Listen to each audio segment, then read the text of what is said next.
at the studio, exciting, with Mr. Danosh and Mrs. Bodon.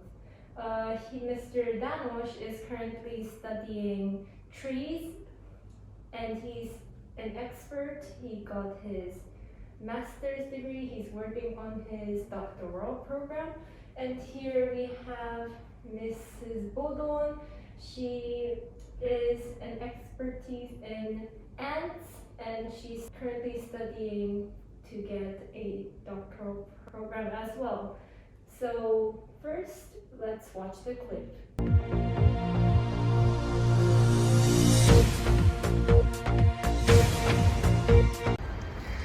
So, Frau Wurst, was ist Ihre... So, Mrs. Sausage, what is your opinion on servant leadership? Diese Ameisen sind wirklich natürliche Experten in der dienenden Führung. Look at these ants. They are natural experts in servant leadership. All ants sacrifice themselves for the common good. Danke. Thank you, Mrs. Sausage, for your opinion. It was very interesting. So, as experts, how do you guys see this applying to servant leadership?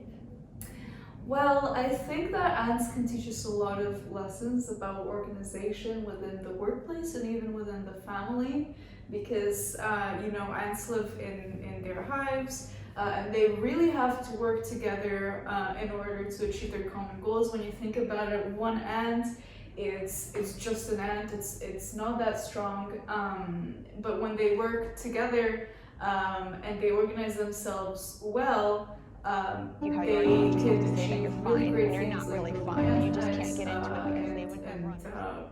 kind of sustaining themselves and making new generations of themselves. So I think that's what we should look for when we are working on our own companies as well.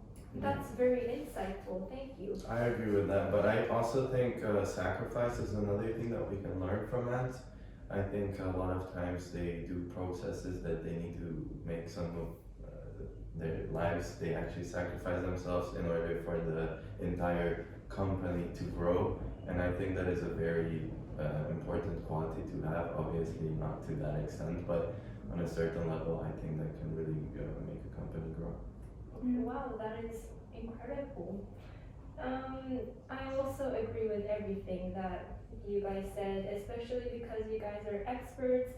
I would say cooperation within the ant community is very important, because when you are in a company, you have to cooperate with higher people and also people who are new to the company. So I think it's something that we can learn about, and to learn that you are not self-standing, you're not doing everything alone, but when you're together, you can lift more, you can be more capable of more things.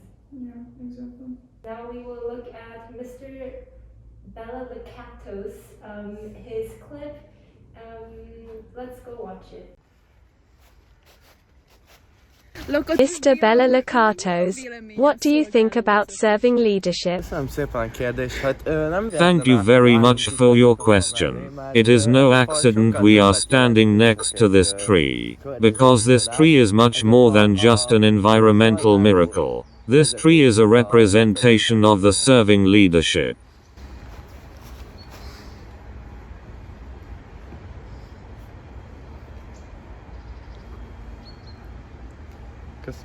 Thank you, Mr. Bella Lakatos, for your insightful opinion. Now we're going to comment on his ideas and maybe elaborate more on it, maybe explain to the people how trees actually connect to servant leadership, because it might be something very difficult or complicated to understand. So do any of you guys have any thoughts on Yeah, that? I think trees are very fascinating things, and one key feature of them is that we don't see the whole part. We see the bark and the entire big tree, but we don't see the entire root system, which is the supporting part of the tree. And I think that reflects on servant leadership, because we don't always necessarily see who's behind the company. We just see a lot of people working. and I think that's the case in the tree, the stem is not present or visible, Exactly. while at the same time it is the one who's supporting the tree, it's keeping it up, it's protecting it from bad weather and any other problems that could happen to it. Yeah, and it also kind of shows that the tree couldn't exist without its root, but it also couldn't exist without the rest of its visible parts. In organizations, both the roots, like the founders, the leaders, and everyone else are equally as important as the workers, who are the ones who are more visible, and the products that could be represented by the top of the tree, or whatever the company is producing. So I think it's really important to know that these kind of 2 or 3 parts can only coexist. You can't just have one of them, otherwise the tree is, we would call the tree dead.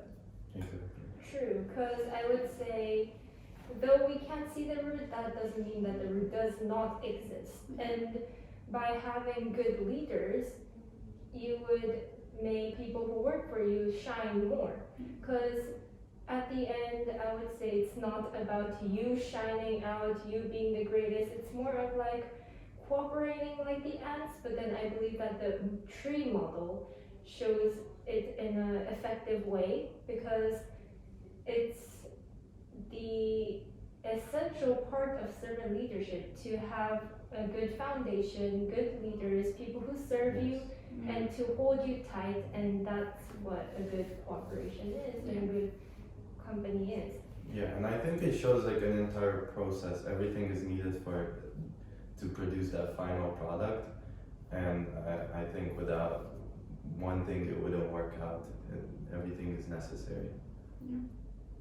Okay, thank you for your insightful opinions. Now we're going to meet the famous goalkeeper, and also we will have a reporter at the scene to introduce us to his thoughts on servant leadership. Hello. I am with famous soccer player Kim Seong Gyu today. Do you have any opinions on servant leadership? A goalkeeper is like a servant leader. You are rarely the focus of the game, but you play an important role in protecting goals and your team. No matter how bad the team is, if the goalkeeper is good, the team can win. Thank you, Misty Porter, for interviewing the famous soccer Kim Seong-gyu. Now, that was quite intense, that he was talking about how the soccer field, how the game is going on, and how essentially the goalkeeper has an important role, because even though he's not the main center, like the main attraction of the game, when the goal comes, he's the one who has to block it. So what do you guys think about that? I think a goalie in most cases has a little more responsibility than the other players, or the team depends on the goalkeeper a little bit more, even though he's just also another player on the team. And a lot of times the goalkeeper is blamed for things that honestly it wasn't his fault.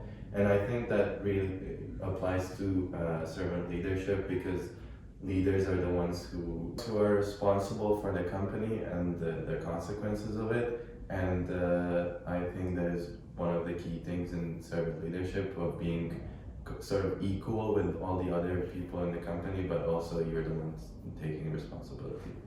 Yeah, and also I think I agree with everything that he said, and I also think that it's interesting when goalkeepers have a huge save and the team still celebrates them almost as if they would have been the one who actually scored a goal. So I think it kind of reminds us that even though in servant leadership we are meant to serve our team, and if we do it well enough, then they will still likely celebrate us and appreciate us. So it's not just dirty work that you will never get credit for, never get appreciated for. You still do, it's just that you might occasionally still be in the background, although you are still equally important. True, and like with great responsibility comes great pressure, and I believe that servant leadership, though they are working together with people, they also do have pressure on them to make the best for the team.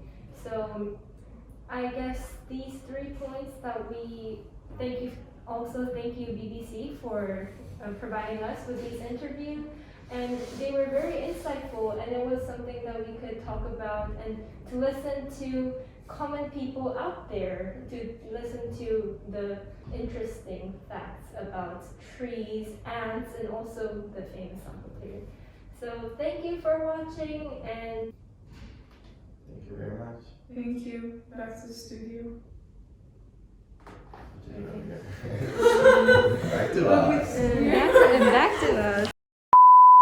Very selfish. let's go for a steak.